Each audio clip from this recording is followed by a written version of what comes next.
જામનગરથી પ્રસિદ્ધ થતું આંબેડકર દર્પણ ન્યૂઝપેપરને મળતી માહિતી મુજબ દેવભૂમિ દ્વારકા જિલ્લાનો ઓખા મંડળમાં હાલ એરિયો કે ભાઈ શક્તિનગર વિસ્તારમાં એક દુકાનની અંદર આશરે 15 દી પહેલાં જે દુકાન માલિકે જેને આપેલી હતી એક વ્યક્તિને, જેનું આપણે જાણી હકીકત ફરિયાદી શું કહેવા માગે છે. શું નામ ભાઈ તમારું? લખન. આખું નામ બોલો. લખન અરજીભાઈ ભોયા. શું તમારી સમસ્યા છે? હું પાર્ટનરશિપમાં હતો, પાર્ટનરશિપમાં દુકાન ખોલી હતી. શું બનાવ કે શું ધંધો કરતા હતા? અમે આઈસ્ક્રીમનો ધંધો કરતા હતા. મારા ફ્રીજ હતા 3, તેમાંથી 3 ફ્રીજ વેચીને એક મોટું ફ્રીજ લીધું હતું. મોટું મેં નહોતો આવતો, પૈસા નહોતો લેતો ટાઈમે કે ભાઈ મારાથી નથી પહોંચાડ થતું, પૈસા થોડાક પછી દઈશ. તો મેં કીધું મારે ધંધો નથી કરવો ભાઈ, મને મારા પૈસા દઈ દે. તો એમ કે મોટું ફ્રીજ છે તારું કે એ લઈ જા, એના પૈસા તો હું વેચીને લઈ જાઉં. મારે ફ્રીજ વેચવા, મારા વેચાય નહીં ફ્રીજ. એ ભાઈ કે હું ફ્રીજ વેચીને તમને પૈસા દઈ દઈશ. મને હમણાં ખબર પડી કાલ કે એ તારા ભાઈ તોડીને બધે મારા ફ્રીજ લઈ ગયો છે. શું માલ હતો તમારો એમાં? એમાં માલ કાંઈ નતો, ફ્રીજ ખાલી હતા. હમણાં ધંધો બંધ કરી નાખ્યો હતો એ ભાઈએ. મેં તો કેટલોક ટાઈમ 3-4 મહિના ત્યાં મૂકી દીધો હતો. મેં એને ફોન કરતો હતો, પૈસા દેતો હતો. એ પૈસા આજ દઈશ કાલ દઈશ એમ કરીને તારીખ દેતો હતો, ટાઈમ દેતો હતો. એના કેટલા પૈસા માંગતા હતા? ભાઈ નામ શું કીધું? જલ્પેશભાઈ ગંડેચા. તમે એના ઘર શું લેતી રીતિમાં હતું તમારું? લેતી રીતે પાર્ટનરશિપમાં હતા. અમે અડધા બે પૈસા ભર્યા હતા. પાર્ટનરશિપમાં ધંધો કર્યો હતો, ફ્રીજ લીધા હતા. એના પછી ગાડીના આઈસ્ક્રીમ લેતા હતા. એ ખર્ચો કોને આપ્યો બધો?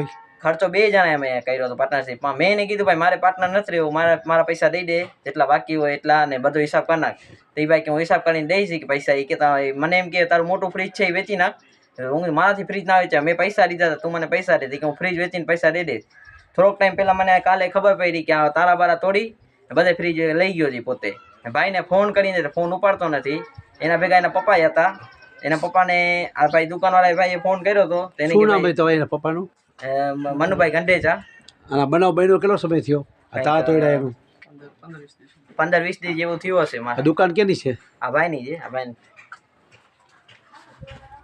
શું નામ મોટા ભાઈ તમારું? મારું નામ અનિલ ચતુર્ભુજભાઈ રાઠોડ. અચ્છા, આ દુકાનના વિસ્તારમાં તમારી પોતાની માલિકીની છે? હા. તો તમે આ લોકોને કેવી રીતે આપી હતી? એટલે અમારે એમ સંબંધ ખાતર કરીને મિત્રતા છે તો મેં એમને આપી. મેં કીધું વાંધો નહીં, તું લાઇટ બિલને ભરી નાખજે ત્યાં. અને પછી મને ખબર પડી કે ભાઈ આ તાળા તોડીને વયો ગયો છે. આમાં તાળું એમને એમ જે મારેલું હતું તો એ તાળું તોડી નાખ્યું. અને અંદરથી તમે જોઈ શકો છો કે અંદરથી પોતે બધો માલને કાઢી, અંદર બધો માલ કાઢીને લઈ ગયો છે. શું અંદર એના 4 થી 5 ફ્રીજ પડ્યા હતા, બધાય ફ્રીજ લઈ ગયો છે. અને મને જાણ નથી કરી કે નથી આ લખનભાઈને જાણ કરી. તો આવી રીતે દાદાગીરીની રીતે એ છે ને બધો માલ અંદરથી કાઢી અને લઈ ગયો છે. અને પોતે કોઈને જાણે નથી કરતો. એમ આપણે એમ થાય કે ભાઈ મિત્રતાની રીતે આપ્યું છે. અને લાઇટ બિલે નથી ભર્યું, લાઇટ બિલે બાકી બોલે છે. તો આવી રીતે દાદાગીરી કરીને લઈ ગયા છે ભાઈ અહીંયાથી. અને ફોન કરીએ છીએ તો ફોન ઉપાડતા નથી. એના મોબાઈલ નંબર શું છે ફરિયાદ ગુનેગારના? એમના મોબાઈલ નંબર જોઈ લઉં, 1 મિનિટ. જલ્પેશભાઈ મનુભાઈ ગંડેચા નામ છે એમનું.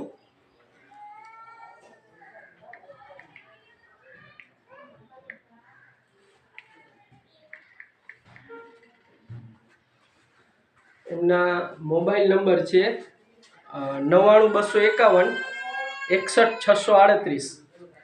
બરાબર. તમે આ લોકોને દુકાન કેવી રીતે આપી હતી? એટલે મિત્રતાની દ્રષ્ટિએ આપી. કારણ કે મારે બેકરીનો ધંધો છે તો કેક ને બનાવું છું ખાલી ઓલરેડી. તો મારે છે ને કે બીજી જગ્યાએ ભાડે દુકાન છે ને અહીંયા મેં પહેલાં ચાલુ કરી હતી. પણ પછી શું છે કે ટ્રાફિક મારે આ બાજુ નહોતું રહેતું, એટલે મારે ત્યાં જ દાબેલીનું ને કેકનું છે તો મેં ત્યાં નવી બજારમાં ચાલુ કર્યું. અને આ છે તો હવે મિત્રતાની દ્રષ્ટિએ મેં એમ લોકોને આપી કે કાંઈ વાંધો નહીં ભાઈ, ભાડું ને નથી જોતું મારે, વાંધો નહીં, તમે ખાલી આ ભરી નાખો, લાઇટ બિલ ભરી નાખો. બરાબર. પણ તમે જોઈ શકો છો દુકાનની હાલત કેવી કરી નાખી છે. દુકાનની સાફ સફાઈ નહીં અને લાઇટ બિલે નથી ભર્યા. હવે આના વિશે તમે કાંઈ કાર્યવાહી કરવા માંગો છો? હા. એ તમે જાણ કરેલી કે ભાઈ તો લઈ ગયો છે એટલે કબૂલ થઈ ગયો એ માણસ? એ માલ જે ભરી ગયો ફોન કરીને કબૂલ થઈ ગયો કે માલ ભરી ગયો છે? હા, એમ તો એમનું રેકોર્ડિંગ છે મારી પાસે. હા હા, કે ભાઈ હું અહીંયાથી લઈ ગયો તો મારા પપ્પા મને બોલ્યા હતા, એના હિસાબે માલને લઈ ગયો બધું. અહીંયા આઈસ્ક્રીમનું ને એણે રાખ્યું હતું ભાડે બધું. બરાબર.